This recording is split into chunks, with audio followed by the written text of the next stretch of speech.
Alrighty. Okay, so I'm happy to be back lecturing after a week off, the kind of second week off with reading week and then the test. A week off for me, obviously not a week off for you, writing the test.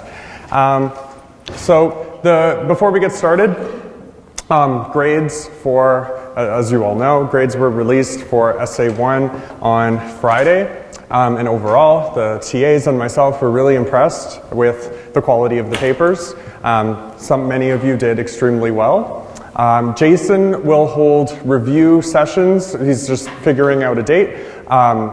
There were quite a few academic integrity issues, all minor, so it was good. There were only a couple of major plagiarism cases, but very, very rare. The biggest thing I think that probably happened was not putting page numbers for direct citations or module numbers. So depending on how big of an issue that was, we'll figure out what to do with the penalty scheme. But again, going forward, for assignment 2, I'll try to be a bit clearer in terms and showing you examples of how not to use direct quotations and how to use them. I think Jason wrote in his comment that if you're unsure of where the page numbers are on something, it's best not to use direct quotations. In the textbook, I said to use module numbers, but if you were citing like a media article, you could still write the subheading or whether it was under the introduction or something. It's just necessary in sociology to always put page numbers for direct quotations. So that's why I had that in the academic integrity list.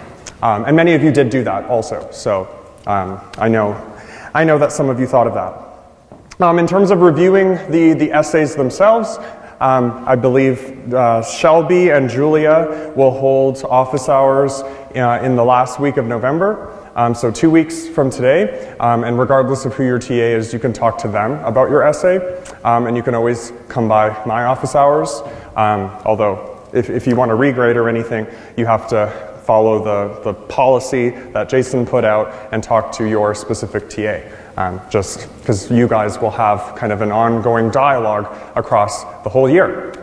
But again, very, very impressed overall. I know first essays in first year classes often score much lower than this did. I think the average of this, even after the penalties, was about 66%, so just almost a C+. So again, if I'm thinking things will go up over the year, we're doing really well.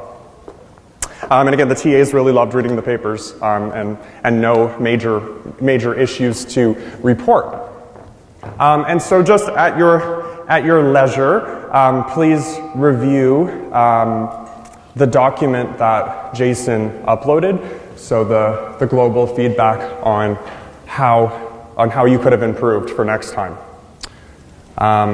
And I will go over this in more depth closer to the end of the term as we start discussing assignment 2. Okay, so social inequality. And then so today we have a lecture on social inequality. Remember the sociology of culture, as I said, was our first kind of empirical, substantive subfield of the discipline. And then we move into social inequality, which is really going, just like culture in terms of how we study norms and values and beliefs and how these things enable and constrain human behavior. You'll then see that social inequality is also and will also be embedded in every other chapter you read in the textbook and every other topic we discuss in the course. So just as I said for culture, even though it is empirical and substantive, meaning we're studying a topical area rather than just looking at theory, just like culture, social inequality is highly theoretical and will inform and provide a foundation for every subsequent week. So a lecture on social inequality, and then towards the last 15 minutes of the lecture time, and then moving into that third hour, I will discuss assignment 2, because your tutorials this week are gearing you up for writing a literature review. So I know we're moving really fast. We just did the first assignment in the midterm. That this next assignment is not due until the middle of January, so you have a lot of time. It's due in 2 months, but I figured I might as well just introduce it today for those of you that want to get started on it. Just a reminder again, this is a full year class, so there is no exam in the fall period. So your next due date, aside from a tutorial attendance and Revel quizzes, is January 14th or 15th, depending. If you're enrolled in Monday, it's I believe the 14th. So you're home free for a little while. Oops. Okay. So social inequality again. This is probably, when you think of sociology as a discipline, you think of C. Wright Mills, you think of Marx, you think of all these people historically, Dorothy Smith as well. Really, social inequality is at the heart of the study of sociology.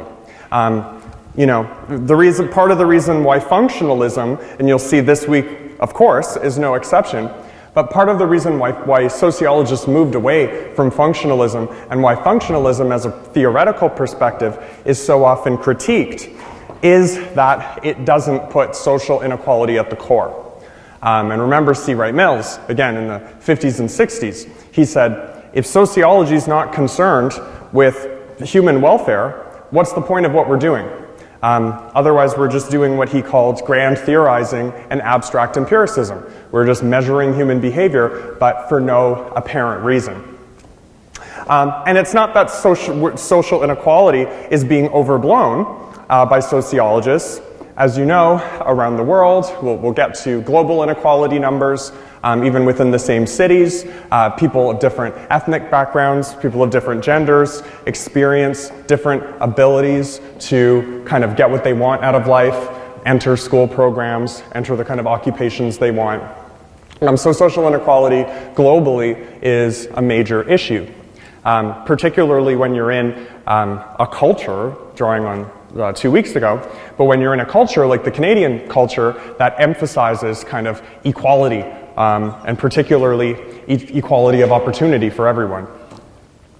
So we'll see this week the study of social inequality is key in the history of sociology and will shape all of the future weeks. When we look at things like gender, sexuality, crime, we'll be thinking of core social questions of social stratification, meaning why is a population of people that should all be equal before the law, before the state, before each other, why is this population stratified or separated according to things like income, prestige, property?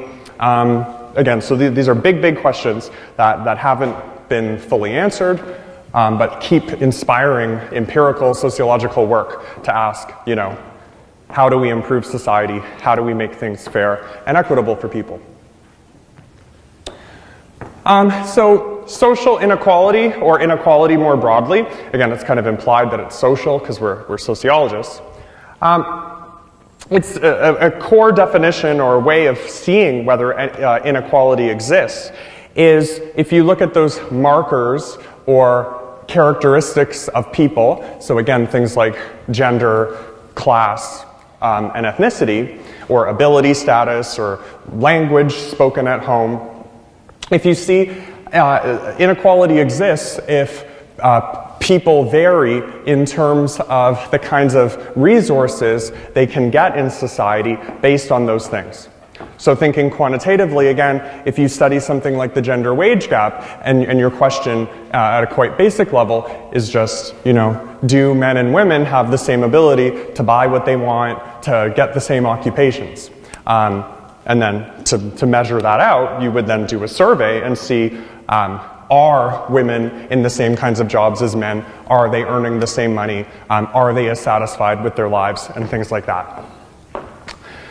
So social inequality, just you can kind of think in your everyday lives, even about yourselves, just knowing, comparing yourselves to someone very rich, part of the upper class. Imagine one of the Disney children or Walmart children or something, and thinking, oh, they can kind of get what they want. They're part of a prestigious family. They're networked. These are kind of things many of us times of our lives kind of wish we had. So those kind of more anecdotal observations, but then again also large-scale surveys that have demonstrated that different people have different access to the same goods and the same ability to get things. These make this question of inequality very important. So if inequality is real, and we know that different people have sort of different advantages and limitations cast on them in terms of, you know, what they can buy, how prestigious they are, and all of that, sociologically the question is, well, how and why is this state of the affairs the way that it is? So you'll see the social inequality chapter kind of implicitly draws on the work of Gramsci for this. So does anyone remember Gramsci's key concept? If you had to, he talks about a lot of things, but what do you think I think Gramsci's key concept is? That could apply to this week. What? Hegemony. Yes. So what? Briefly refresh us on what hegemony is. It's ideological manipulation of the masses with their active consent. Great. That's like the textbook. That's a great definition. That wasn't a brief refresher, that was the full definition. So great. So what Nora said, right? Your name? Yes. So what Nora said, hegemony. So remember Gramsci was rounding out Marx's analysis, kind of critiquing him, but really using his studies. And he said, you know, the elites maintain their power not just through like outrightly punishing and condemning people, but through ideological manipulation and control, which is a kind of fancy way of saying setting up norms in society that people just won't really question because they'll just think of them as how things are. They'll think of them as natural.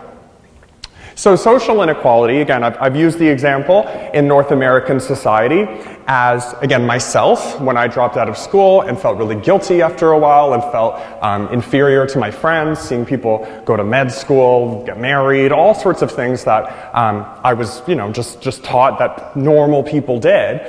I had this sense of guilt.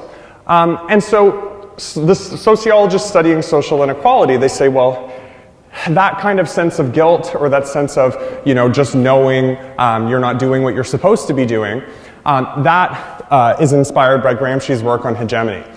And so in social inequality, you'll see three kind of ideological tools, as she said, are key in maintaining social inequality.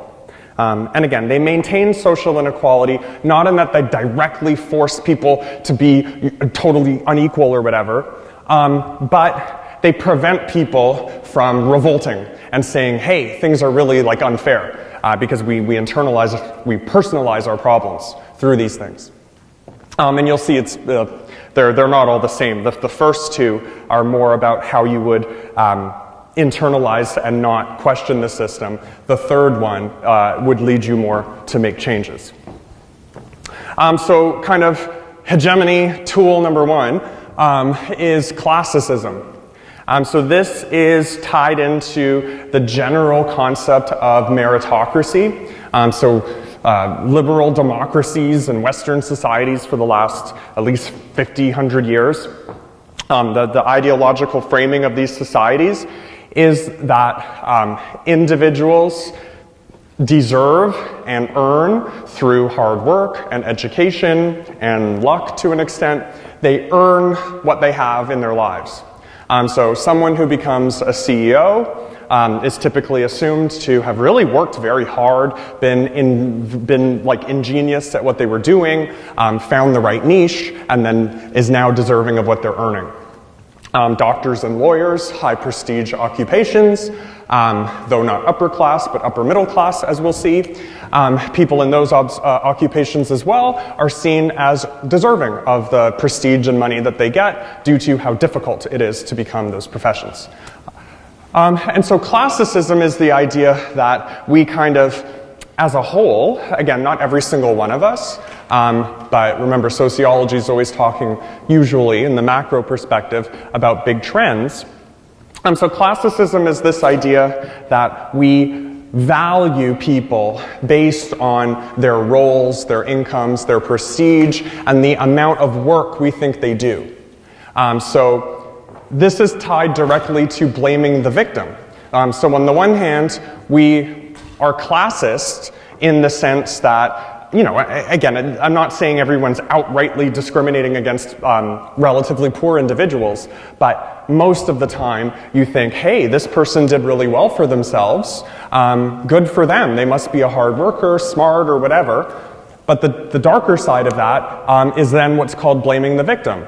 So if people with really great positions worked really hard and are deserving of those positions, and you'll see this a lot in the popular media talking about individuals suffering from homelessness, underemployment, and all sorts of other things, if people that are doing really well are seen as very deserving of that, oftentimes people in larger society will see individuals that aren't doing very well as also deserving of their lot in life. So, you know, again, the kind of famous binaries that I use in this class, things that work to the advantage of one group often implicitly create a context of disadvantage for another group. And so, again, Classicism, again, you know, you can take psychology courses on this when you look at dominance hierarchies and what we value in mates and all of this. It gets really complicated. But, you know, I think across human societies, people do, as the textbook says, create hierarchies. The issue is not, you know, do we want to remove all hierarchies completely like Marx did? It's more, how do we acknowledge the fact that structural inequalities, as we'll see, around lines of gender, race, class, ability, how do we see that those structural factors can impact the process of someone obtaining employment that's prestigious or gaining wealth? So again, nothing's either so, either or. So to address that this latter question I'm raising, many individuals that don't blame the victim, in a more sociological way, they'll often blame the system. So if you're looking at, say, a single mother with like 4 or 5 kids in a part of town that's been kind of historically quote-unquote ghettoized, so meaning that community centers, meaningful, gainful employment agencies and things like that, if those things are absent in that neighborhood and this woman cannot find employment very easily, the blaming the system approach would more say, well, there are systemic forces here that make it much harder for someone who's become a single mother to gain the sort of employment opportunities that either a single woman or a single man or childless man or woman could have. Again, our ideas about work and people needing to be working 40 hours a week and limitations on childcare, maternity leave, all these things. So I think the names of these, they sound quite negative, even though blaming the system is still sociological. Again, I think for most people, when you think of people's situations and you think of the complexity in their lives, I think it's more useful to say, to what extent is a person's opportunities shaped by, say, decisions that they made, and to what extent is it shaped by these wider forces? Because I don't think you'll win very many arguments by just going completely one or the other. You can point out big, large-scale trends and inequalities, and that's very important, and we'll get to that towards the end of the week. But to do justice to the complexities of people's lives, it's usually good to say, well, to what extent am I responsible for not having the job I want? What can I do? What steps can I take? And what has society kind of made difficult for me to do? And I think that's just a useful way to think about anything. So related to this idea, again, in Canada we like to think we're a land of opportunity, but we also know that we have social stratification marked around stereotypes about different groups, ideas of who's a better worker, ideas of which jobs are worth more. But the kind of image of Canada, remember last class I said, if you could give your kind of stereotypical image of Canadian culture, what would be in it if you had to paint a picture, and it's a nice warm picture of mooses and maple syrup and Rocky Mountains and Justin Bieber and Drake and stuff, and that's our image of Canada, No Shania Twain and Celine Dion are gone, now it's Bieber. So it changes. Remember, cultural accumulates. We'll always have some funny Canadian celebrity, but that's going to change. But on a more serious note, part of that image, and I think actually even having Bieber and Drake is important there, because again, those aren't people you would think of, say, 100 years ago. You wouldn't think of like pop singers and stuff. You wouldn't think of that as someone you would idolize culturally. But key in the Canadian imagination and most democratic imaginations is the idea that society has moved away from what were called closed systems to open systems. So closed systems are societies where people have extremely limited opportunities for social mobility. So social mobility is, I would like to think of myself as an example of that. So I was, when I was working part-time at a bakery, when I worked at Krispy Kreme, and was a high school dropout, now I'm a professor at University of Toronto. So if I was in a closed system where, say, only people born into a certain caste or certain rank or certain nobility could be professors, or people that underwent like very particular IQ tests or something, then I wouldn't be able to do this. Although I don't know. I don't know what my IQ is. Maybe, but probably not. But so judging by how I teach, So in a closed society, the Lawrence story would not exist because I would just be able to work in those kind of jobs I had before. I wouldn't be able to move up. So open societies, again, they reject a lot of things that are more religious or traditional in terms of right by birth. It's often called that. So, that's why I use those examples of, because we still do have some things like that. The example of the Disney family, the Walmart children, they're technically not born into nobility, but by virtue of being part of like an empire, multi-billion-dollar empire, they can kind of do what they want more than other people can. But we'll get to that. But so anyway, so an open society theoretically gets rid of that right by birth and limitations on what people can do. So remember, the kind of society that Marx talked about in the 1800s, that would have been a closed system. People were either bourgeoisie, owners of capital, they could set up factories, they could run estates, or they were proletariat working class. You could not kind of move from one to the other. I guess you could go from the upper class to the bottom class if you just said like, YOLO, I'm going to slum it or something.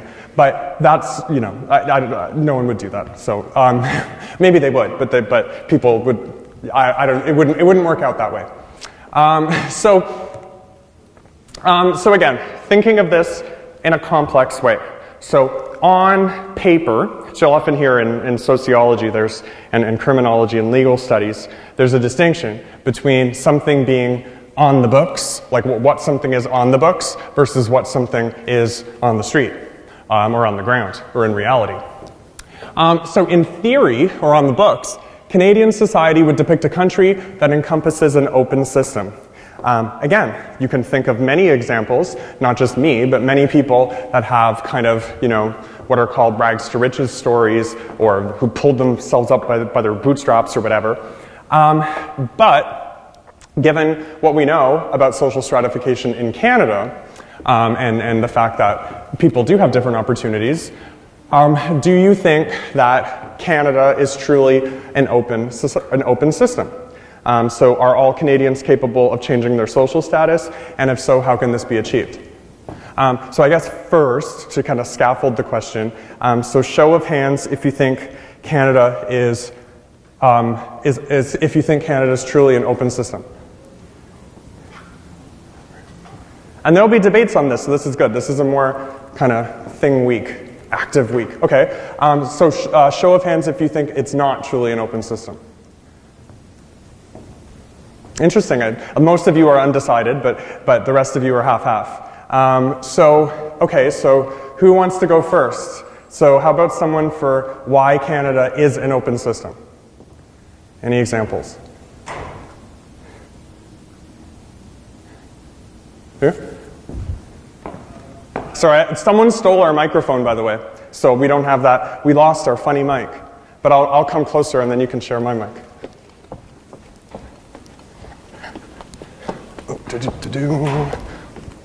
Interactive teaching 101.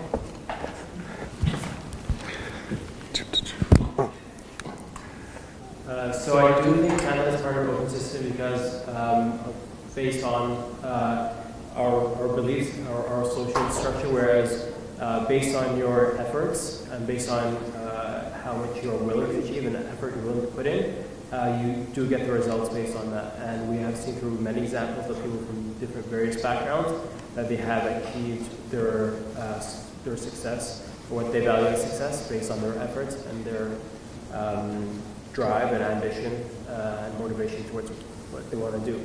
So I do feel that our system, or the Canadian system, does allow for that compared to other systems in other countries.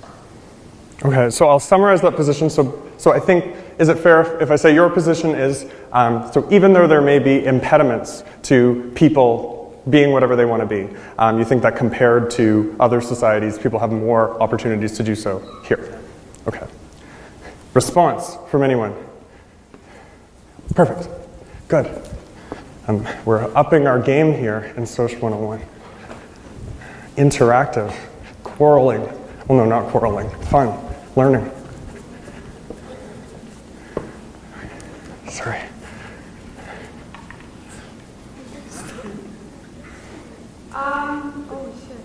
Oh shit. I'm so sorry.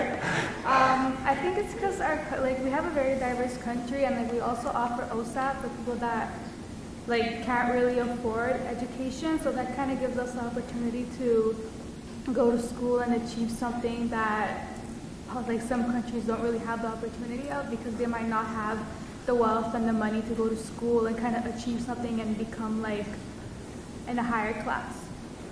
Yeah. Okay, again, so echoing the idea of opportunities, again, so implicit in that, it's harder for individuals that have to go on OSAP, obviously, than someone, mega rich, but the opportunity is still there. Okay, so does anyone want to represent the other side of it not being an open system, and why? Yep, good.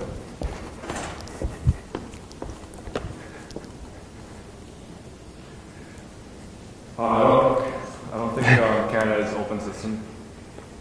Because it's a closed system because although we got so many different races and their population is expanding, all the services and all the opportunities we get is not expanding as much as it should be. And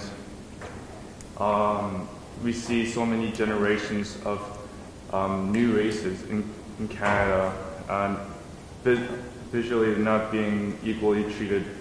And a country like this, in this 21st century, I think it can do so much better to be an open society than a closed society. So I don't think it's a truly open society. Mm-hmm. Yeah, so here, important points. So you can think of things too like the kind of fight for increasing minimum wage. Historically or sociologically, you see certain demographics of the population are more likely to enter underpaid employment. They have less role models because there are less, so even thinking of gender, how there are so many fewer women in Fortune 500 companies, high up in companies. So you think, okay, as a society, we've made many strides towards equality, and you could, compare it to certain countries with caste systems and things. But then if you get to that question of, is it truly open? It's well, we're tending towards openness maybe, but as the student said, maybe we can do better. So that's a bit of the other side. Any other comments? I think that's good. Okay, good. So again, this answer, this is where, as a sociology in questions like this becomes more political, and I encourage you to think through your own assumptions about the world and merit and opportunity and all of that. And this is a very divisive issue, of course. Think of the current American context, right? And how Trump got elected was this sort of question was key. And I think as an academic or university student, See, that's why I would fail that IQ test. I can't figure this out. I think as an academic or someone trying to embrace lots of views, rather than we have a tendency to be very polarized in North America, at least right now anyway. I think it's good to think, where are people coming from? And when you do these sorts of exercises and you see, I think ultimately everyone, usually, unless they're particularly nasty for whatever reason, I think they usually want most of the same things. They just have different theories about how to get there.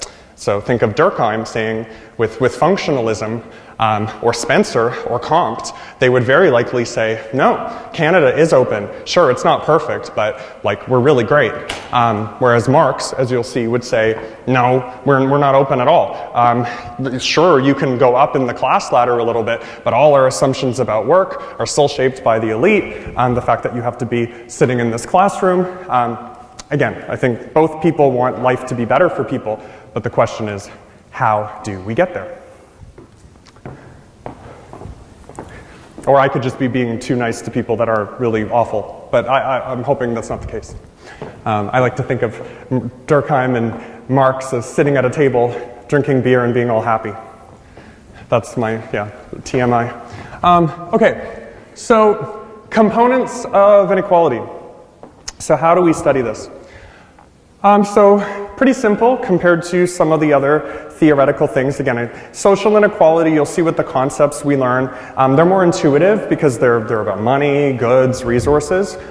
Where it becomes more challenging, again, is, I think, the political, economic nature of the questions that we're asking. Really coming back to that kind of, those key debates between social philosophers hundreds of years ago, really namely of what a just or what a good society is. And again, based on people's life experiences, political alignments, families, their own personal socioeconomic status, people vary in terms of how they theorize these questions. But regardless of what position you have, when thinking of inequality, it usually comes down to questions of property and occupational prestige. So as we'll see, inspired by conflict theory, but even people like Adam Smith, the classic neoclassical economists, just studying, how can you tell how well off a person is? Usually start with property.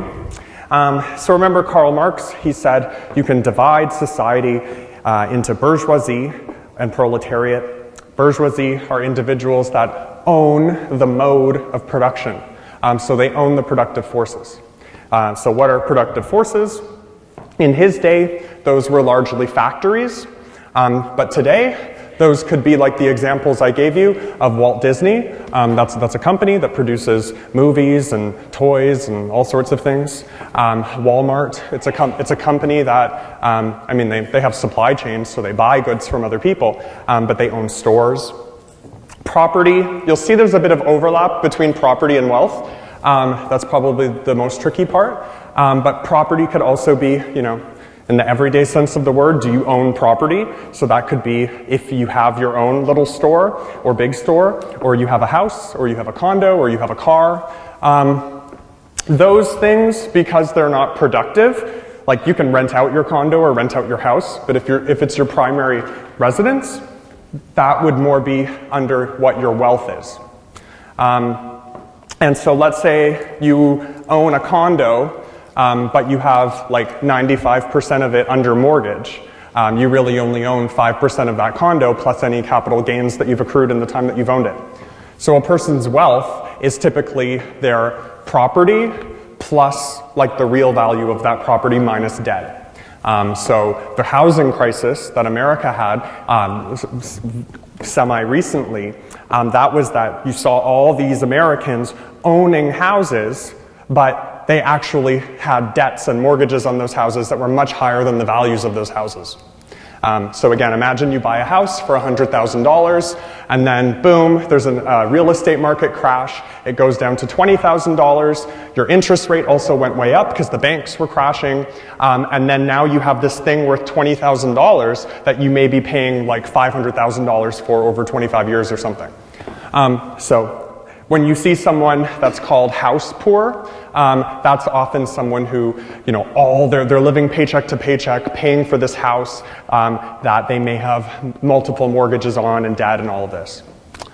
So I probably gave too much information about that, but it's interesting stuff to think about.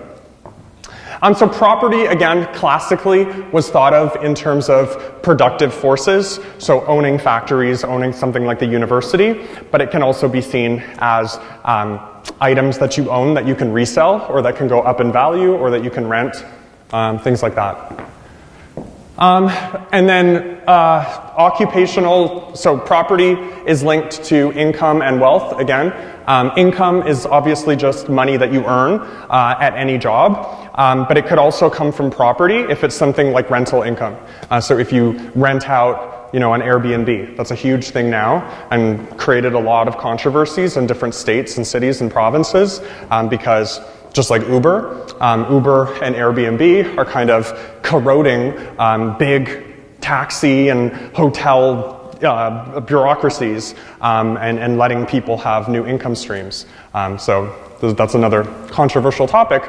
You're taking jobs away from people that work in hotels and taxis, but you're also taking money away from huge monopolies and putting it in the hands of people that may also need the money. So property, again, wealth and income, the value of the good, what you can do with it. If you have a job, are you making $15 an hour, $30,000 a year, $40,000 a year, whatever. We'll get into the low income cutoff later. Occupational prestige, though, is the other half of this.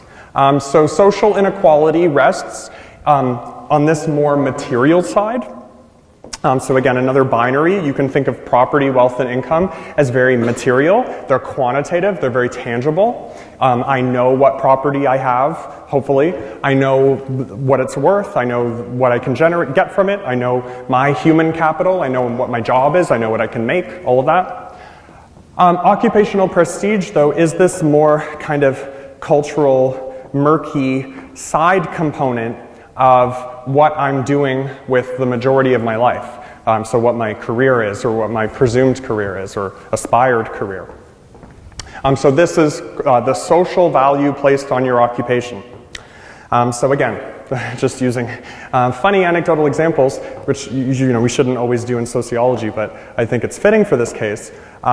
Again, one of my major reasons for leaving video games, when I wanted to be a pro gamer, at the time I wanted to do that, mostly like 15 years ago, there was very little occupational prestige on that because it wasn't seen, A, as an occupation.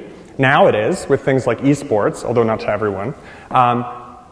Show of hands, just out of curiosity, who thinks professional gaming is a legitimate occupation?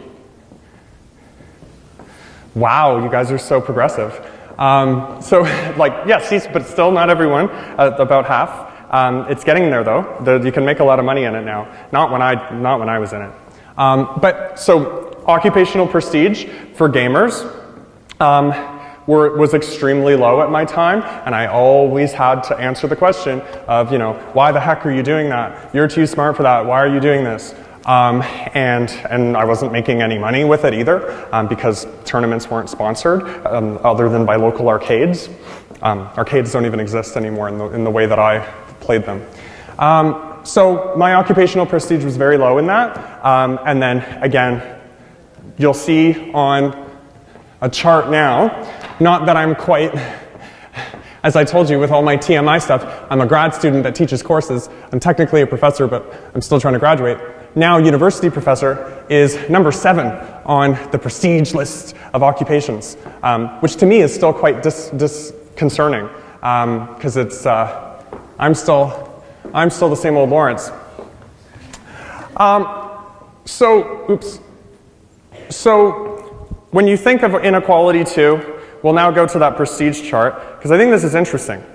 So there's the material side of inequality, which you don't really need that much sociology to understand. You can understand that someone that makes $20,000 a year, a kind of shortcut for income is you can multiply, if someone's working full time, you can multiply the wage times 2.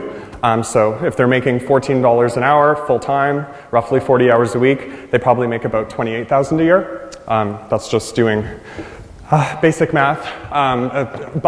So if you see someone that makes minimum wage and you think, okay, they're making $28,000 a year, that's obviously not going to afford them as many luxuries or stabilities as someone making $140 an hour and making $280,000 a year, like a surgeon or something, or a psychiatrist. And I put those as the example because they're number one. It's harder to think of why some of these occupations are as valued as they are and why some of them are so undervalued, because they don't all have to do with money. There's a whole list, there's a bigger one, I only put this one. But some of these, I think, aren't very surprising. Their placement on the list. So again, this is a rank of occupations. Number one, most prestigious on a survey, like people just ranking occupations.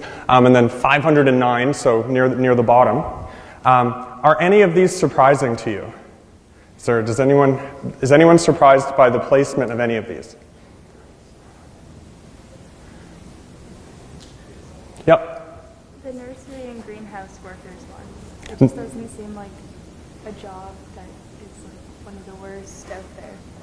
Mm-hmm. Yeah, so nursery and greenhouse workers. That was interesting to me too. So nursery and greenhouse, those are like plant and flower nurseries. So you might think someone like, first of all, probably people don't think of that much.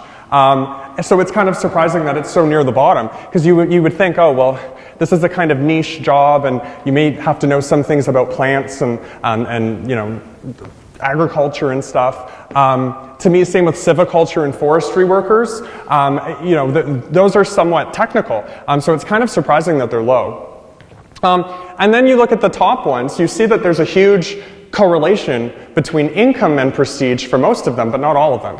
I use the example of surgeons and psychiatrists. I think a lot of people would think that would be number one, and then followed by GPs, because they make less and they have less schooling, and dentists, judges, lawyers, optometrists. But school principals and meteorologists make quite a bit less money, and so do professors, unless they've been tenured for 40 years. But those make quite a bit less money. But I think school principals still, and this is the interesting point of departure, school principals and meteorologists, those are weather people. They can really not make a lot of money depending on what county or city they're living in. But I think they represent roles that are, from a functionalist perspective, very needed, very respected, and in the case of a weather person, you have fame and it seems fun, but you're also kind of like geeky because you know about weather, and you have that cool name, meteorologist, or someone that throws meteors at people, or whatever, and there's like a mystique to it. So those are kind of interesting. I encourage you to look through these prestige lists and think, the job that I want to be, what do people think of it? And is that why I'm in it? Or am I defying it? Again, I actually made a whole course based on this. My fourth year seminar that I hope I can teach again, called Deviant Careers. And I looked at ones that were low on the list, and I tried to ask as a sociologist, why do people enter these jobs that people don't think are so great? And when you talk to people, you see all sorts of reasons. Okay, so I'll carry on a bit of this theoretically before we take our 10-minute break. So let me see the time. Perfect. So I'll do functionalism, and then we'll have our break.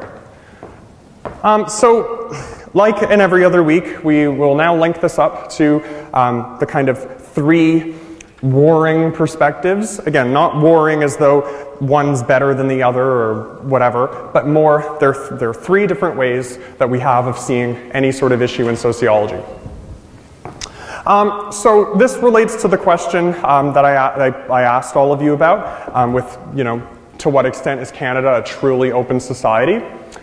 So as a kind of classic sociologist, traditionally in sociology, the question of social inequality has been addressed through three frameworks, one of which sees social inequality as unsurprisingly, because of the name functionalism, sees social inequality as having a purpose, having a function, therefore existing for a reason. That's not just kind of amenable to questions of power, but some other reason. And then, as we'll see with conflict theory, seeing it just as an issue of inequality, or stratification more broadly. So the Davis-Moore thesis, 1945, essentially represented, so this was also an era, remember C. Wright Mills was writing right around this time. Functionalism was very big in American sociology, and functionalist thinker Davis-Moore at this time, his thesis was that social inequality had the following functions. Namely, it maintained social order by reminding people what sorts of occupations were needed in society, and that certain occupations were more difficult than others, but the fact that they were more difficult warranted more money and more prestige. So this is tied up really to, even apart from just functionalism, I think functionalist thinking in terms of careers and occupations is very embedded in our education system and labor market entirely. The fact, that's why I drew those comparisons, the fact that specialists, like that all the prestigious occupations, even principals and meteorologists, they're still very well paid, but not to the same extent as the top 5. But the fact that there's such a close alignment between income and kind of social prestige speaks to this functionalist idea about social inequality, namely that different jobs deserve different incomes based on assumptions about what's required to do them.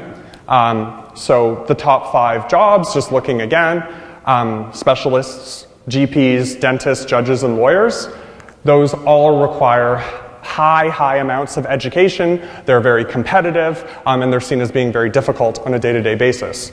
Dentists have one of the highest suicide rates, just because, again, I think people get so squirmy, and you can only take someone kind of giving you a death look so many times before you start having crises. So tied to this in functionalism then, again, functionalism tends to often just have very simple narratives.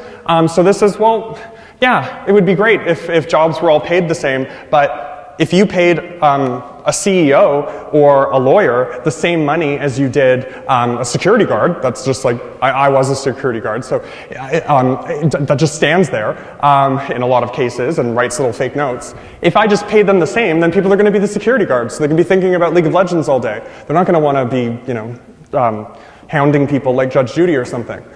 Maybe some will, but who knows? So the functionalists, again, their explanation is pretty simple.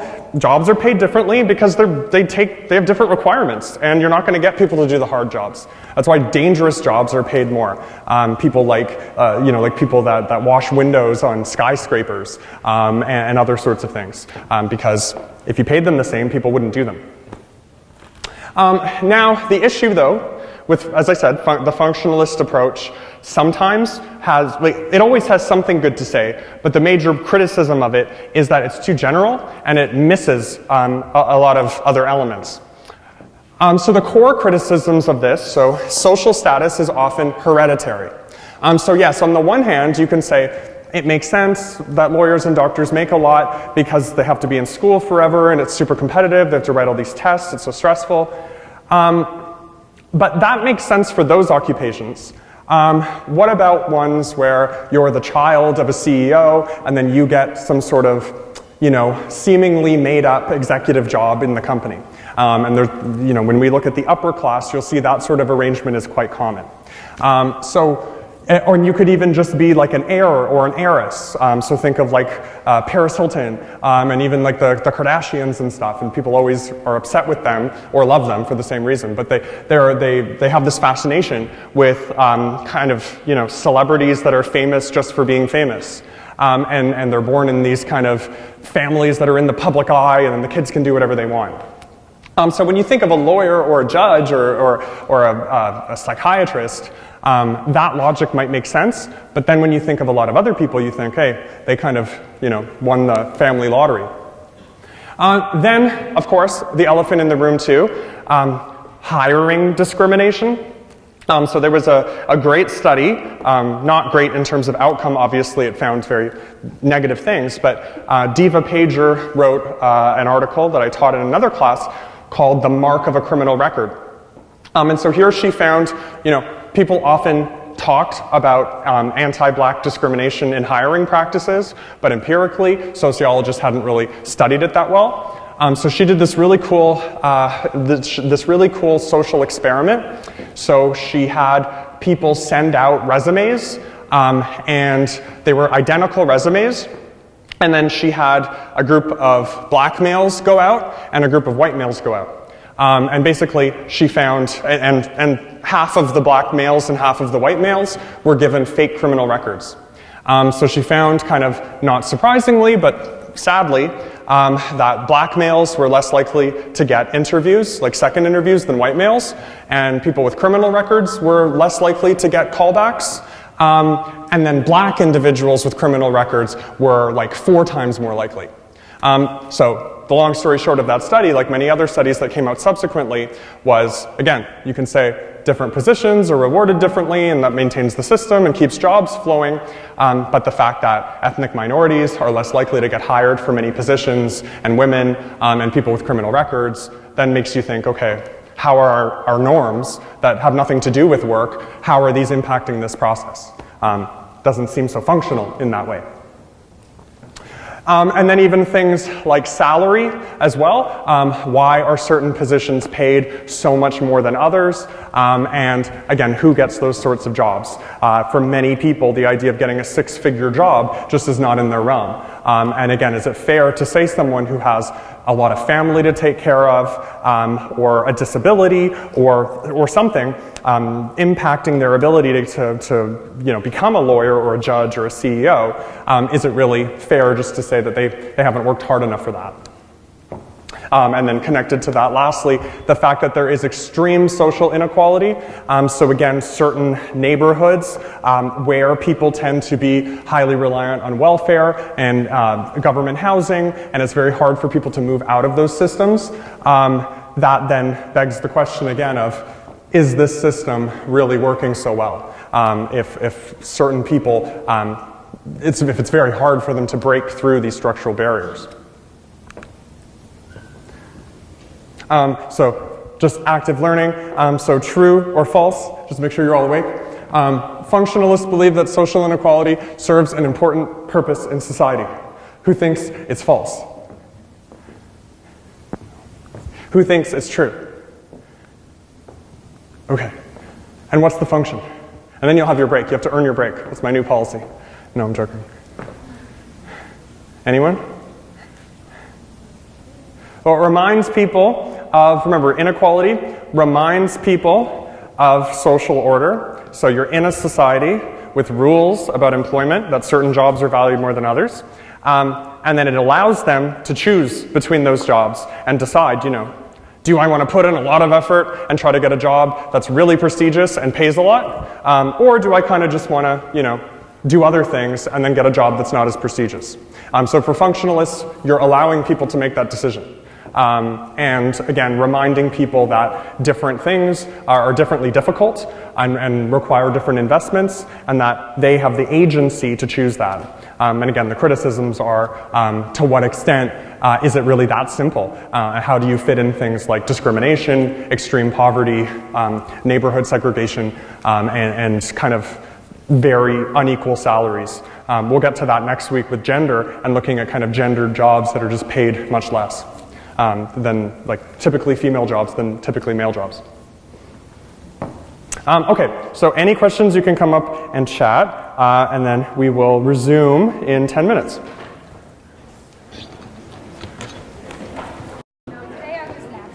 Yeah.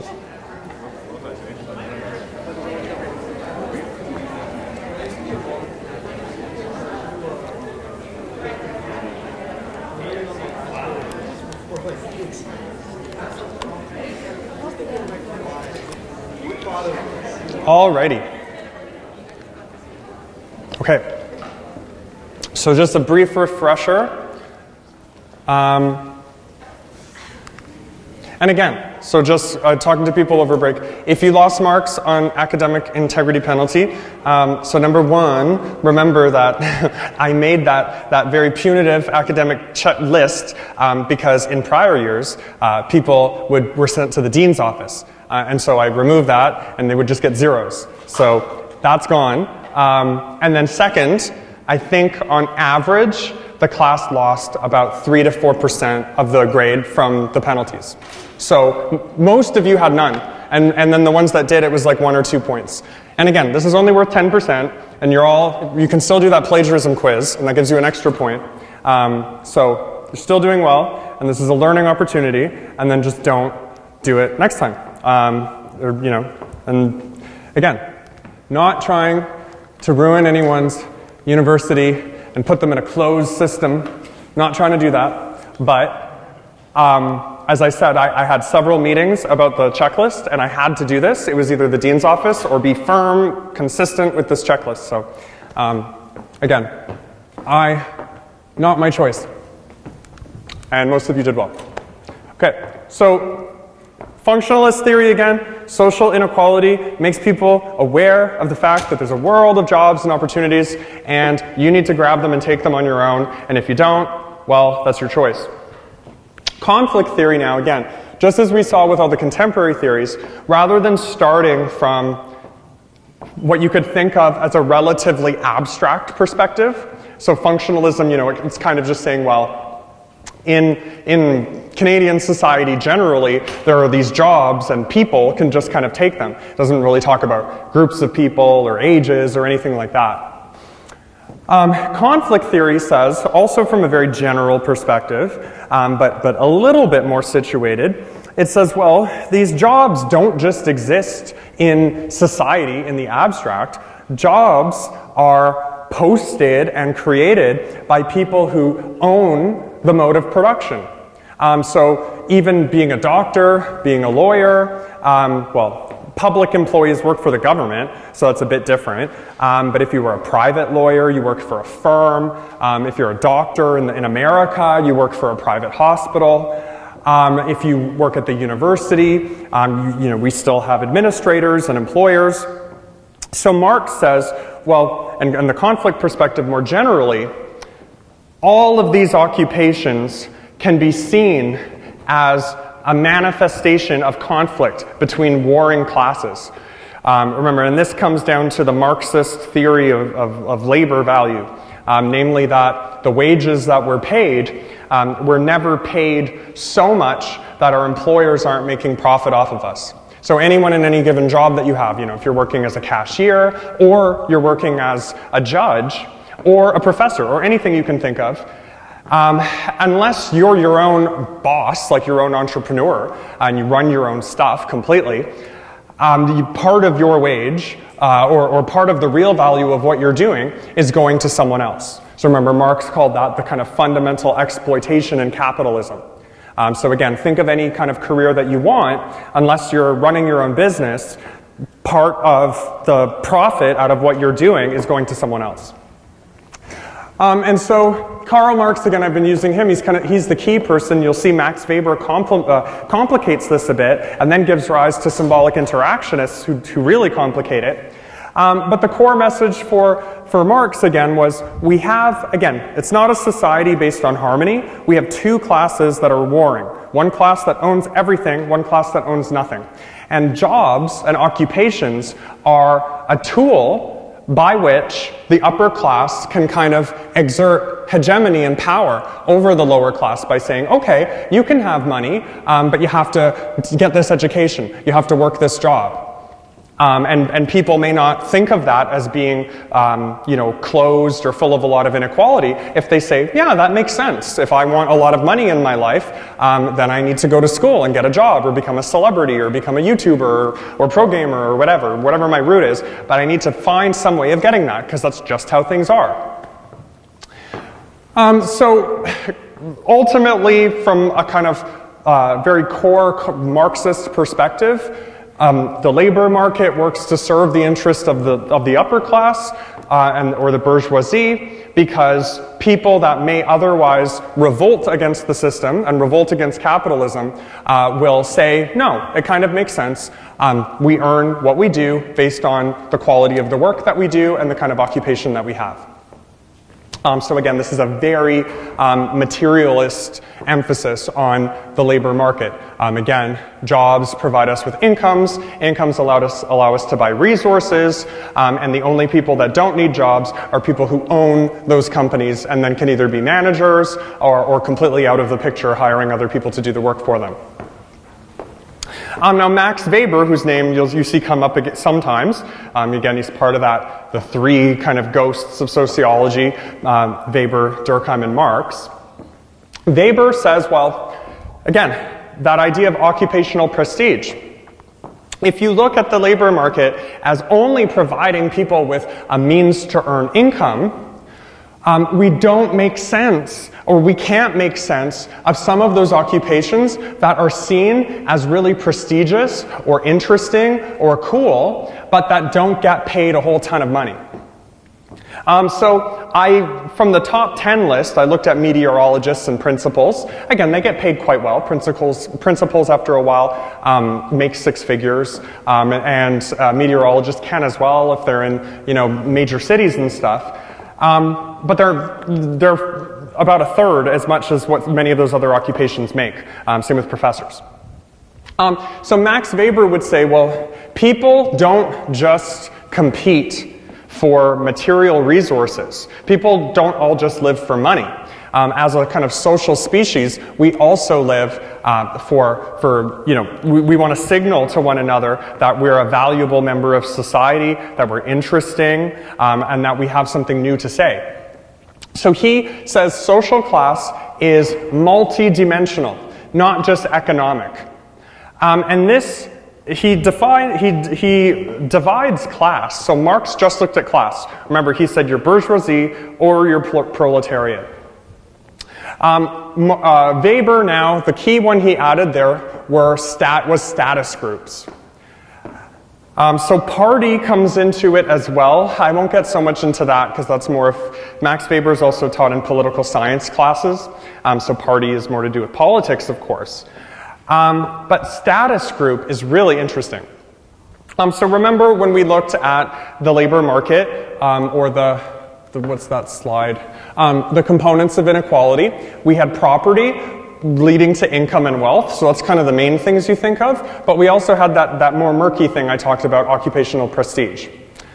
So Max Weber, with his idea of status groups, a status group is essentially almost like a subculture, but a subculture that's recognized by wider society, but not always to the same extent. So for example, many people will want to become a lawyer, not just for the money, and maybe not even just for the fact that they're helping people. They could be a corporate lawyer, but they're becoming a lawyer almost specifically for the prestige of that job. Maybe they were someone who was raised in a family where prestige was very important, and they see themselves as an intellectual, and they really want to signal to others, I'm very smart, I've worked very hard. So it could be prestige in that person's case rather than income. That becomes more clear, and again, prestige doesn't necessarily have to be, lording over your intelligence. Let's say someone that wants to work for a charity, or an NGO, or helping children, or working as a veterinarian, or working at an animal hospital, or a shelter. Many of these individuals, they don't necessarily want prestige in terms of social status, but they want to genuinely help the world, or help a fraction of the world, and their primary consideration is not economic. And it's not even social status, but it's part of this subculture of the status group of saying, I'm a person that wants to help others. That's kind of my status group. I'm a helpful person. I'm empathic. I'm whatever I am. You could also have someone in sales they may like the fact that they're paid a lot of money, but they're a very competitive person and they like having other competitive friends. So status group complicates this question sociologically again of why do people choose the kind of occupations that they do? Is it for money and kind of money-based prestige? We'll see that with Veblen and the idea of conspicuous consumption, so just kind of throwing money around. Or are people motivated by other values and beliefs that are more non-economic? So this idea, so again, these theories they kind of go in this order. Remember, sociology was born out of functionalism, then conflict theory complicated that kind of story. Remember, chronologically, we had Comte and Spencer, and then we had Karl Marx, and then we had the symbolic interactionists. So again, we started out looking at social inequality as functional, then we say, hey, there may be class involved here. Oh, then there actually may be prestige and empathy and all sorts of other motivations. And then, realizing the complexity of choice and agency in this picture, symbolic interactionists really bring it to the micro level. And they say, you know what? Stratification may be functional for some people and some cases, but it may also be key to inequality in other cases as well. So what a symbolic interactionist does when they look at inequality is, then this goes more to Dorothy Smith and the micro perspective, rather than looking at, is inequality good or bad for society? Is it functional? Does it have a purpose? Symbolic interactionists say, how do individuals in an open system, but one that has social inequality and stratification, how do those individuals make sense of this? How do people make these choices? What do people value? How does a person with high kind of status group prestige, so someone that works for an NGO, unlike being a gamer, if I worked for an NGO and I told people that, I'd probably get the reaction of, oh, that's great, you care about people, versus, what the heck are you doing? Grow up. So that's the kind of status, right? I'm not saying that people, of course, the people that work for NGOs are doing it primarily for that reason, but sociologically, that is part of a benefit you're getting from it, not money, but you're getting, people thinking you're very empathic. Whereas if you have a corporate job, people might make the opposite assumption and say, oh, you're just doing it for the money, you're heartless. But you may actually really care about people. So symbolic interactionism, again, looks at how people interpret the system. So kind of like what I did when I walked around the room, because this is more the perspective I use in general in my own work. But it's seeing how do people make sense of this same structure. For whom is it exploitative, and for whom is it not? Again, there's no one answer in anything for symbolic interactionism. It's doing multiple studies of seeing how people interpret the same things and why they interpret things differently or not. So Veblen, again, symbolic interactionism typically leads to the more kind of fun sociological studies. So in the study of culture, there's like studies of foodies and studies of gamers and all these things. So Veblen was a big sociologist that studied social inequality, but from the symbolic interactionist perspective. And he came up with these three kind of nifty categories to see, again, bracketing the larger macro questions of, is social inequality functional? Is it conflict-based? Is it bad or good for society? Shifting away from that and just saying, how do people make sense of this? And how do they actually feel about this? He came up with these ideas all around the idea of conspicuous behavior. So conspicuous means, if you're very conspicuous, it means you're very visible. And oftentimes when someone is doing something conspicuously or ostentatiously, it means they want people to know, they want people to see what they're doing. So for example, imagine when the iPhone X just came out, or iPhone 10, and you knew that it was sold out everywhere, and you came in late to class, and then you had it in a box in your backpack, and then you like really slowly fell, and your backpack opened on the floor, and you said, oh, oops, oh, I hope I didn't break my iPhone 10, it's not released yet. That would be conspicuous, and we would know why you're doing that, right? oh no, I just dropped my $1 million Rolex. Oh, I hope that it costs less than $100,000 to fix because that's what I happen to have in my wallet right now. Oh, so you can think of all those things. So again, symbolic interactionism, we talk about a lot of heavy topics in this course. There's always, there's people like Veblen that still do something very serious, but you can kind of see more humor in it. So conspicuous consumption is, and we all know people like that. It's those kind of people that, I really want to wear, everything has to be Gucci, Prada, or even like, depending on your circles, it has to be even higher. We all try to impress different circles, right? So I knew when I was a kid in elementary school, the brands were Adidas and Nike from where I grew up. Everyone wanted that, and a lot of people were just wearing kind of like things from local stores that were cheaper. So everyone wanted like a $100 Nike pair of shoes or a $200 Adidas jacket or whatever. And that was our version of conspicuous consumption. Depending on your circle, you have different kinds. So in a gamer circle too, it could be having an Alienware computer, a great mouse, all that stuff. Having the latest phone, always having the latest phone. It could be, having your hair done really, really well, or your nails, whatever your group is. Something that will signal kind of luxury and expense to other people. The most clear example of conspicuous consumption that people can kind of see is people that get really, really expensive cars, particularly when they're young, and then they drive around downtown honking all over the place. That's an example. Conspicuous leisure is going on very expensive vacations and spa days. And again, that idea of making a point of it. You're signaling to people, hey, yeah, I know how to have a good time.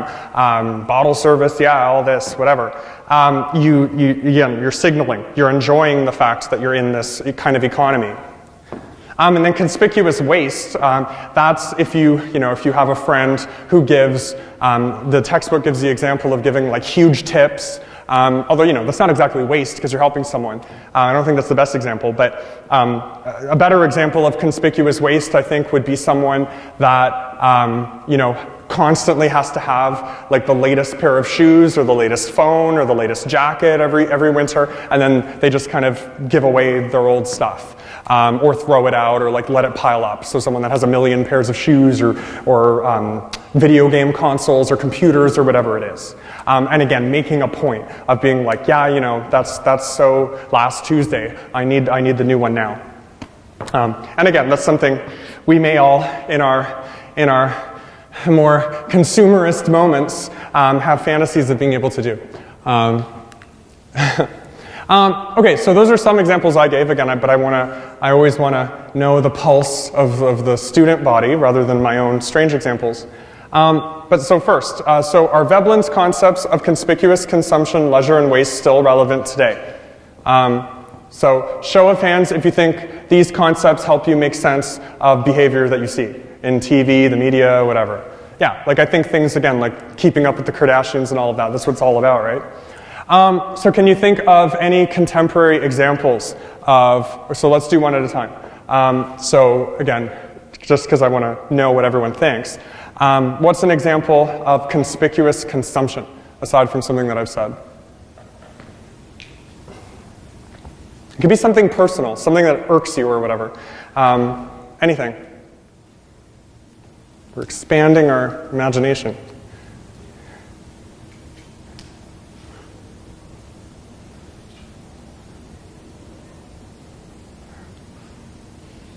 Well, you couldn't have said they're relevant if you don't have any examples. Come on. There's others. Yep. I don't know if this is right, but I saw an ad for these shoes that look like duvet covers, but they cost over $1,000. So I don't know who buys them, but I guess people are. I guess that's an example of conspicuous consumption, because I highly doubt people want to wear pillows on their feet. Yeah. Great example. So apparently there are shoes that cost $2,000 and look like duvet covers. So the fact that someone would want to wear those for $2,000, so that's something I think of too. If you go around Yorkville and if you go to Holt Renfrew, you'll see they have these. I mean, they're kind of funny. I wanted one, but I wouldn't pay for it. But it was they have like this bag. There was like a men's bag that looks like a little beagle. And it was all furry, so it's freaky. Like it looks like you're carrying around like a stuffed dog, like a dead, and I was like, that's kind of shocking. But it was like $3,000, and I'm like, oh, it's kind of a gag, but I'm not going to get it for that much. But in another life, maybe if I was number one on that list, a psychiatrist or something, maybe I would. So conspicuous consumption, okay, fine. So I'll just give you more examples of the other two. They're hard. I don't think we can come up with that many examples now. But again, for leisure and waste, the themes are just signaling to people that you have a lot of money to burn. And then the idea of doing that is that you'll be seen as someone who's connected and known. So again, taking people out on big trips or going on trips. Again, think of Instagram. So that was kind of one example I wanted people to come up with. Think of people, signaling the kind of life they have. Ooh, just another day on the Bahamas today. And just typical Monday. And then waste of, just found out, new pair of Reeboks or whatever came out. Too bad I have to burn these ones. You could have a whole Instagram set up like that. Conspicuous consumer, Sociology. And I'm sure that would be really popular. Okay, so not the last perspective, so this one's a bit different. So we normally have, or in the textbook at least, they normally frame the works around those three kind of classical theories. But here, a contemporary theory really applies quite well. They all apply, but here this is also key to the study of stratification. And I've used the example of gender for that reason. Again, gender is major and will be a theme throughout the course as well. And next week it's the core topic. So one thing that's been missing in this discussion of social stratification is what is called, we'll see later, the feminization of poverty. So again, gender is really interesting to look at in social stratification for a number of reasons, but two primarily. So remember, sociology really took off post-Enlightenment, right in that era of the birth of the Industrial Revolution. So philosophers were moved from metaphysical explanations to looking at how kind of stuff, material things around people shaped their behavior. That's why conflict theory was so materialist in the beginning. And same with functionalism too. Key in that moment of the Industrial Revolution, however, was the gendered division of labor. So remember, functionalists said, it kind of makes sense that men will go out and work and women will stay at home because at that time period, infant mortality rates were really high. Having children was a very brutal process. Often women would lose half or three-quarters of their children in this process. Hospitals did not exist in the way they do now. So for a lot of practical reasons, women stayed home. But then as we saw with conflict theory, and then later with feminist theory, yes, while there may be some truth to the difficulty, of course, of bearing children, particularly in that time, the fact that the workplace developed was largely developed by men because they were able to work, gave rise to a whole set of industries that were male-focused and privileged men over women, and led to unfair hiring practices, things like family wages that I discussed with jobs, and the whole idea of 9-to-5 work being worse for women, and particularly for maternal reasons. So, the idea of the idea of having a 40-hour work week was based around the fact that men could leave the domicile and women couldn't. So that's why there's been more moves for flexible work, part-time work, more family-friendly work. So feminist theory, again, their point of departure in this is kind of really influenced from Dorothy Smith, of saying we've been addressing this question kind of implicitly from a male point of view. And when we look at women's experiences, we see that gender and sexism play a big role in the experience of social stratification. So again, just the fact that women on average earn less, and that the industries that they enter into, so more women in things like teaching and healthcare professions like nursing, personal support worker, secretarial things, many of these are linked to gender norms that we'll see next week, and those are occupations that are often paid less than similar male occupations. And Armstrong discussed this by saying it's what they call the double ghetto, so that women's work is devalued both outside and inside the home. So again, things like being a stay-at-home mom are often seen as not real work, but then women's jobs like the ones I just mentioned are often seen as, being less paid because they're easier or less prestigious or less competitive, none of which are really true in an objective sense. But culturally, if you're really thinking of like the 1950s and Mad Men with women entering the workforce and becoming secretaries and being sexually harassed on the job and all of that, that's where these kind of stereotypes of quote-unquote women's work being not real work, where they really blew up. So the rest of this is pretty quick before the assignment discussion, but these are just some technical things to know. So again, the study of social inequality, you can look at it primarily through functionalism, conflict theory, symbolic interactionism, and feminist theory. Again, it depends on what your questions are. Theories are they're part of a toolkit that you're developing, right? So again, if you really want to know why social inequality maintains itself over time, you may want to look at one of the classic theories. If you think, given how horrible it is, why does it exist in so many different open societies? You want to test the limits of the two key opposites, functionalism and conflict theory, and say, are there some elites running things in a sinister way, or are these adaptations that went wrong?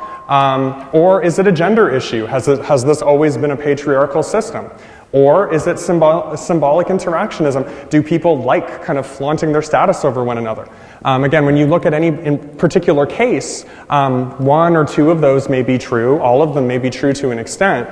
So the choice is yours. That's why in the methods week we said, social research, as much as we're trying to be a science, there's always going to be an element of subjectivity to it, because you're going to be focusing in on what you think is the most relevant thing. Again, that's all the more complex things. Now there's just some more technical things that, as just someone being introduced to social inequality, should know. So classes. Okay, so as a sociologist, again, the whole idea of class is it's a bit dated in terms of how classes are distinguished. The whole nature of the economy and work has changed very much with social mobility. I mean, jobs on the one hand are much more temporary and precarious, but there is much more room for social mobility. So classes, these terms were developed over 100 years ago, and so they are problematic, but they do capture, I think, core differences. But it's kind of hard to think of people as one of these classes in most cases. So the upper class. So the upper class, they are, again, the individuals that I mentioned before. So in the olden days, these would be like members of royalty. Or right now even, of the upper class would be, the prince, the Prince of England, the Queen of England. You can think of people like that around the world. Extremely wealthy individuals and CEOs, so people like Bill Gates, people with so much money and so much prestige that they really can, for all intents and purposes, do whatever they want. They don't have to become part of the labor market. They don't even have to keep working. They can just go on a beach somewhere and still have, from a societal point of view, a fantastic life. Now, upper middle class are people that have a lot of that same prestige, but who still have to work. So these are those kind of top prestige positions, like lawyers, doctors, CEOs usually would be the upper class if they had been one for a very long time, because they would have accumulated millions of dollars. But again, that's one of the cases where it's murky, because sometimes like a new CEO may have been making, you know, several $100,000, similar to a psychiatrist or something, and then now is making millions. So at what point do they shift class? Those questions empirically are hard to answer. But typically, again, if you're born into like mega wealth, that's usually upper class. And upper middle is someone who is making a lot of money, has a lot of property or the potential to buy property, and most people would be envious of the quality of their life. Now you'll see something interesting. So upper middle, there's all this debate, but there's kind of historically been, you'll see it in the news and stuff, particularly in the American elections over the last 8 years, really. But you'll notice here there is no real middle class. Again, there's upper class, upper middle class, lower middle class, and then working class and underclass. And again, that's probably the biggest change to the class structure. Because when you think of a middle class job, it's hard to think of what that really is. So if you have professions as being upper middle class, lower middle class are jobs that are still seen relatively positively, but carry much more instability and volatility. So again, professions are protected jobs. So things, again, like doctors, lawyers, pharmacists, accountants. Market volatility can impact them. I know pharmacy right now it's a shrinking industry due to Ontario legislations. My sister's a pharmacist, so I always hear about that. It's a profession that's not a profession, she'll always say. But so professions typically have a lot of protections that keep their prestige up, keep the pay up. Lower middle class occupations, so you could be a salesperson for like a luxury company. You know, you could own a small business. In some years you could make 6 figures, but you're not necessarily guaranteed that. You know, you could have a great run, but it's not locked in. Also, say if you're a teacher and you're not starting out with that much money, if you make it to be a principal or a superintendent, that would be more an upper middle class position, but for many years you're not there. Again, so these are more just, these are categories for thinking of different jobs. They're not totally bounded and static. They do vary across a person's life as well. So the working class is individuals with semi-skilled or more manual type jobs. So this is the most susceptible to financial crisis. So if you think, we'll get to this when we talk about the geographic displacements of poverty or geographic differences. If you look at things like the Maritimes versus Alberta, so Alberta is the wealthiest province overall, or not necessarily wealthiest, but there's the least amount of people under the poverty line there. And that's because they have really, they have a great oil industry. Like, I mean, for many people that would otherwise be working class, can make a lot of money in the oil industry. Whereas in the Maritimes, much of their coal industry and fishing industries, those have declined. So in both cases, the working class is very volatile based on natural resources. And so you'll see across Canada over time, provinces kind of switch in terms of which is the poorest based on natural resource scares and crises. And then lastly, so I mentioned this before we get to the geography of it, there is what's called the underclass. So as a student that was taking the side of Canada still being a closed system or not truly open, the fact that there are large populations and demographics of homeless individuals, people with mental health issues that find themselves perpetually on disability, job training programs that are constantly full, many people having multiple low-paid, underpaid jobs. It's a contested concept because it's often, it sounds very judgmental, and I don't think anyone would want to see themselves as part of something that's called the underclass. But theoretically, it speaks to the fact that many people do find themselves in a very uncomfortable class location, And uncomfortable here is defined as falling below the low-income cutoff. So I think right now, for a single person in Ontario, the low-income cutoff is about $26,000 a year after tax. So that would be you making roughly $30,000 or $32,000 gross, so $15 or $16 an hour full-time. That's seen as the low-income cutoff, and then that goes up by $7,000 for every person in your household, because then you can share rent and transportation costs, sharing metro passes and stuff. Although with Presto now you can't do that, so it's targeting that. The underclass again. It's just the last of those classes, varying in terms. So this is kind of the polar opposite of the upper class. So the upper class person stereotypically can do whatever they want, agency level 100. The underclass, it's more structure, almost level 100, where they're barred from having what they want. And the most extreme case of that is someone, with mental health issues who's living on the streets, who really has a very rough time with anything they're trying to do. So now we've covered the inequality and stratification. Now let's bring this more into Canada. Again, this is all a little bit quicker than the theoretical part. So we always mention Canada. We do have a very interesting terrain, very tough. Part of our cultural adaptation was adapting to harsh winter climates and having lots of the Maritimes with all the fish, and then Alberta with all the oil, and then BC, which is like this magical temperate climate in the middle of all of this. So geographic location in terms of looking at Canadian poverty, again, all of Canada is not equal in terms of access to things.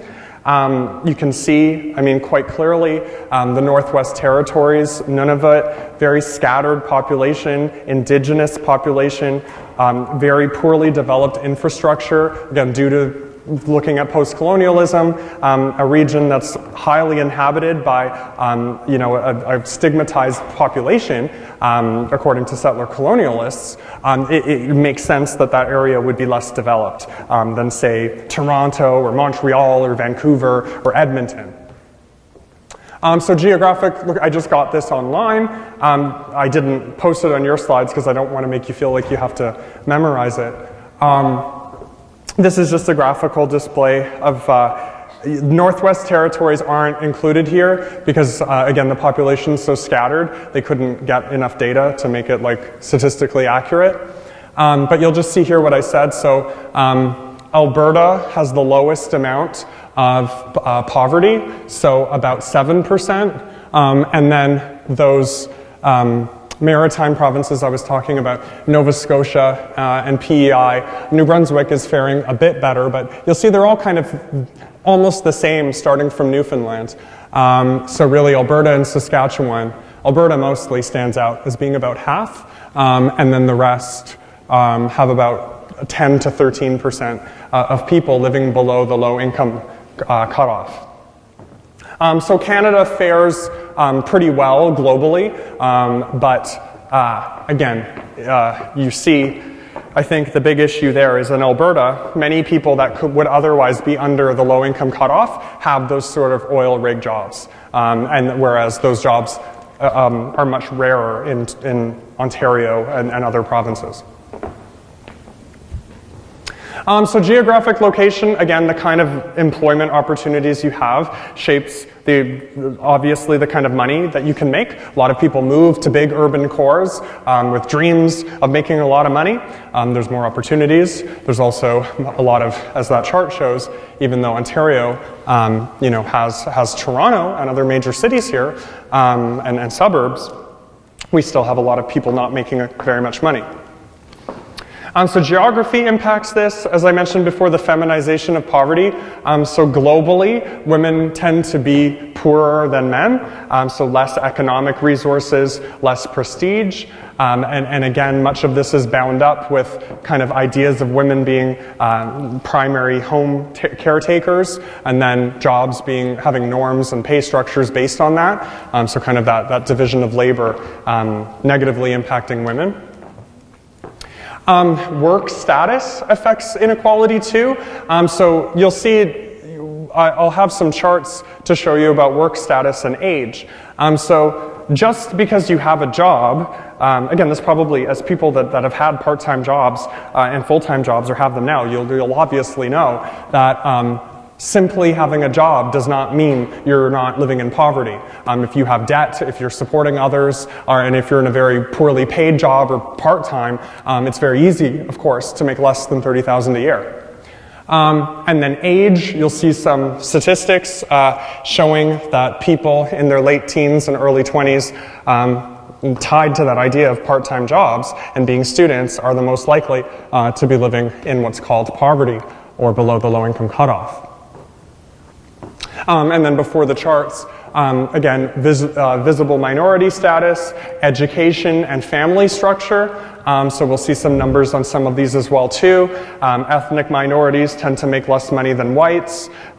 People living in female lone parent households, I think in chapter 1 or 2 they talked about that as well. So single mother households tend to have less household income because A, you have one parent instead of two earning incomes potentially, and then B, you have a woman earning the income, and women tend to earn less money than men. So multiple factors there.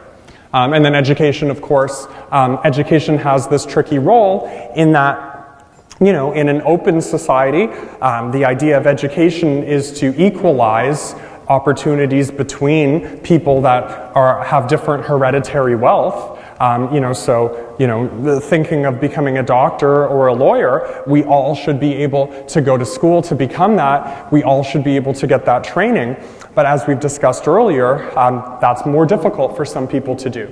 The idea of taking out huge loans is not very attractive. And if you're someone who went to private school and you were kind of coached into this, and then you could have like a very comfortable lifestyle during university, that might make it more likely for you to really focus in on studying for the MCAT and the LSAT and all of that, versus someone who has to take care of their siblings or send money back home or whatever the case is. So just some numbers to put it in perspective. Again, the macro perspective has typically been how these issues have been addressed in sociology, big kind of quantitative surveys. So just to show kind of the importance, remember I said social inequality has been the kind of major subfield of sociology. It covers all the other fields. So if you're looking at crime, you're looking at sexuality, you're looking at whatever you're looking at, usually questions of social inequality come into bear. So here you see, looking at kind of feminist theory, so male and female proportions of people living in poverty or under the low income cutoff. Women are more likely. They're about 20%. They're about 20%, almost exactly, more likely to be under the low income cutoff than men. So 30% versus 36. And then for age, you see 18 to 24, 60% of people are under the low-income cutoff. And again, I think in some ways that's scary, but then you can just think, well, if you're working part-time and you're in university, hopefully the assumption is that after you graduate, or if you just started a new job, you'll work your way up. So that goes way down from age 25 to 34. So don't fret too much if you're in that position right now in that age group. So it goes down precipitously from 25 to 34. But then be worried again when you're 35 because it goes up again. No. I know, because that's where you see. That's the contingency of jobs, right? You can imagine what that is. Someone gets a really great job, and then 35 to 44, they decide to have children because people are having children later. So that's one of the factors there. But anyway, I think these numbers it's interesting to theorize why these changes are happening. And then so with education too, again, so all of you here will be happy. You'll see that going to university, you'll be half as likely to be poor when you graduate. It's all awful ways of thinking of things. But then if you went to college, so you can say, yes, I chose university. I only have a 17% chance of being in that low cutoff income. And myself, less than high school, 50-50, that made sense to me. I knew when I saw the kind of jobs that were available to me without a high school diploma. And then minority status, visible minority, about 44%, making less than 30,000, and then non-visible minority, 32%. So again, in sociology, we have the benefit of looking at these big empirical numbers. So we have these theories, again, about how, say, men have relative privilege, whites have relative privilege, educated people have relative privilege, and then we do these surveys, and we see that that is in fact the case. And then we have these nice perspectives to think, well, why is this happening? What's the source of this? And then again, that last one I said working. So 20% of people that work are still under the low income cutoff. Many people that are on the low income cutoff are people that are receiving welfare and disability payments, but there's still 20% of people that are working. And again, those would be people in again, I know the security industry, it's very hard for people to get full-time work. I know I couldn't. I think I was making about $18,000 a year because I was what was called like casual, part-time, full-time. It was some designation so they could avoid giving me benefits and stable hours. I know that industry is hurting, so I never really blamed them, but it's just not a great position to be in.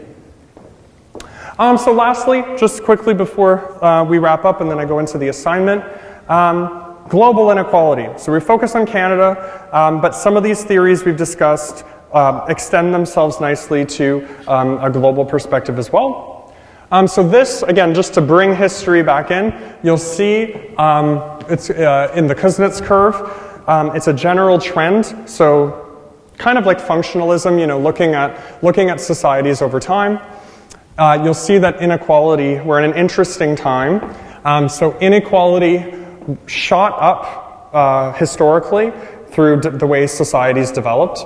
Gathering and hunting societies were known for not really having very much social stratification. Again, those societies were more closed. I mean, you gathered and you hunted. There wasn't a whole bunch of roles that you did. So very little inequality. But then as people became sedentary, started having farms, animals, in horticultural and agrarian societies, class divisions started to increase. In agrarian societies, that's where inequality was the highest. So remember I mentioned pre-industrial revolution, you had like lords on big estates, and then they had peasants working for them. So that was like the most inequality that societies have. That's if you think of like real caste systems, that's what they'll be like. Then with the Industrial Revolution, inequality went down again. And that was because people that were otherwise working for lords, they now could become small business owners, or even working on a factory, making more money that way, and gaining more prestige. And people made new norms, questioned the power and all of that. But then now, in the last 100 years, roughly, what's called post-industrial society, particularly the last 40 years with the knowledge economy, we're starting to see a rise in inequality again. And as I said, that's because we're in this interesting time period where we do have many jobs that can pay a high amount of money and have a lot of prestige. I mean, you can work for Google or Apple or all these other sorts of things. But these jobs are highly competitive, and they're often quite precarious and hard to get, hard to keep. Even looking at those statistics of people being less likely to be poor from age 25 to 34 than 35 to 44, you see that people's careers ebb and flow a lot. So we're in this time where stratification is really a big issue. And then so the general theory, I've already said it here, but I just have it on a chart. So as societies developed, they initially became more unequal. And you can think of this just logically, right? As a group grows, divisions will grow. You have more people competing for the same things, more definitions about how things should be. People will stratify.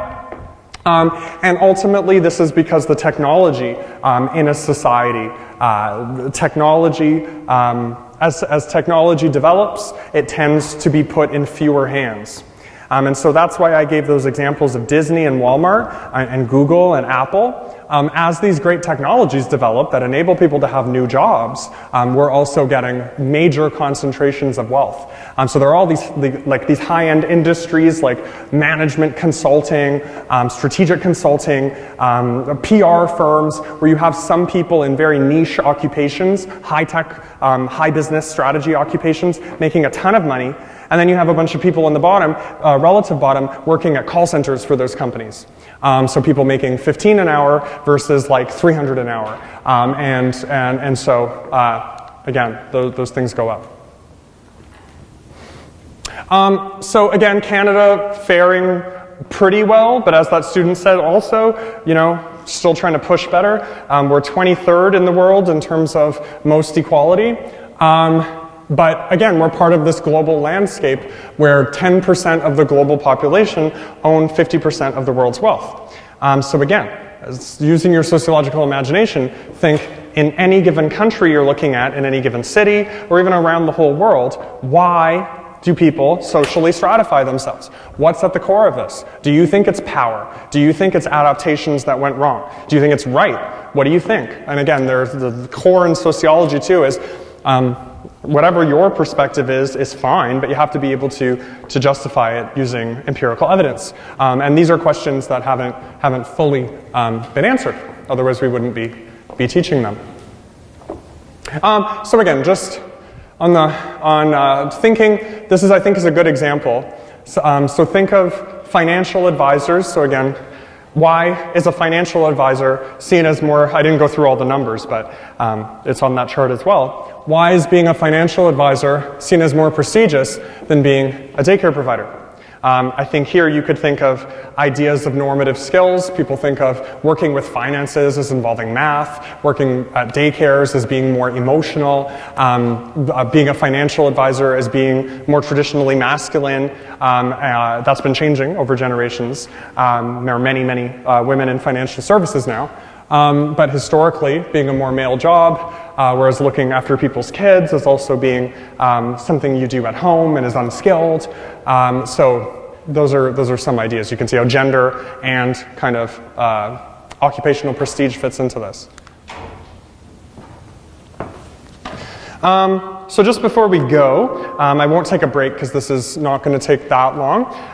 Assignment 2, you'll see in terms of my interactive learning, I will now release assignment 2 so you can see it everywhere.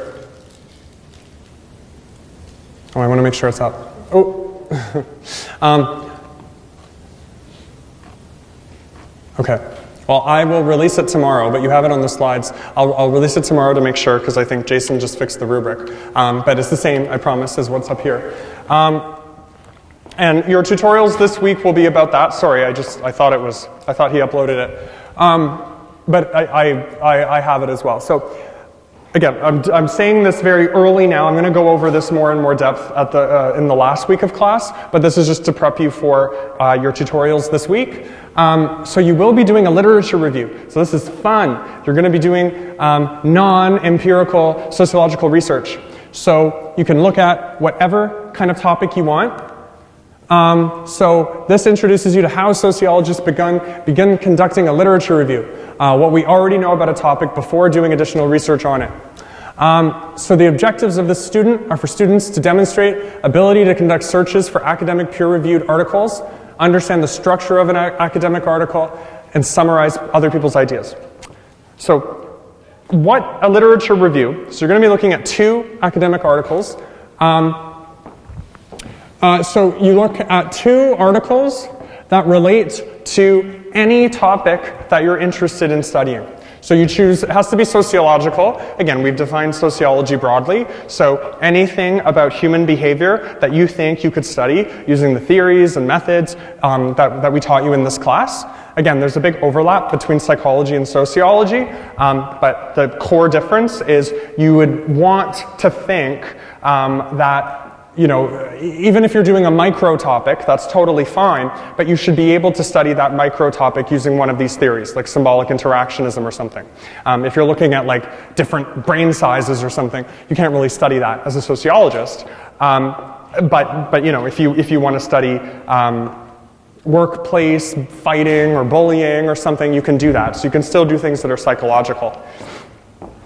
So in this assignment, again, you locate 2 articles, and you read the articles, and then you write a paper that summarizes the research question, methods, and findings of the articles in your own words, compares the articles, and shows a reflection of what you've learned. So your tutorials, again, so thinking of what a literature review is, we talked about it in the methods week also. So in terms of the textbook, you could go to the research methods. But basically, this is, remember the steps of research. So you have a general interest. So I want to study gamers. And then I read the literature. And so this is that stage. You're having an interest.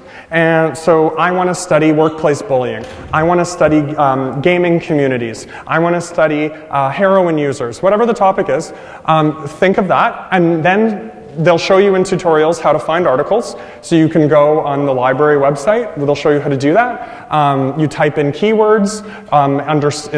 There's a whole thing called sociological abstracts. You look up sociology articles that have written about your topic. You'll see how they've used theories. You'll see what kind of data they used. And ideally here, you do that literature review. So sociologists have studied gaming communities in this way. So look, so you explain your research topic, you summarize you summarize the research questions of the 2 articles, and then you discuss. So here, you're not doing your own research yet, but you're mapping out the field. So I was interested in studying gaming communities. I then looked at a bunch of articles. You don't have to write all of that, but it's, this is the topic I was interested in studying. I searched. I found that sociologists have studied the gaming community as a subculture. These 2 articles, Article A, this is what it found. This were its findings. Article B, this is what it found. This was in its findings. You could also weave it more together if you want to put them more in dialogue, and then you compare them. So kind of description, comparison, and then a kind of restatement of what you learned from it. So again, this is you learning more about sociological research. Assignment 1, you had to develop more of your own argument.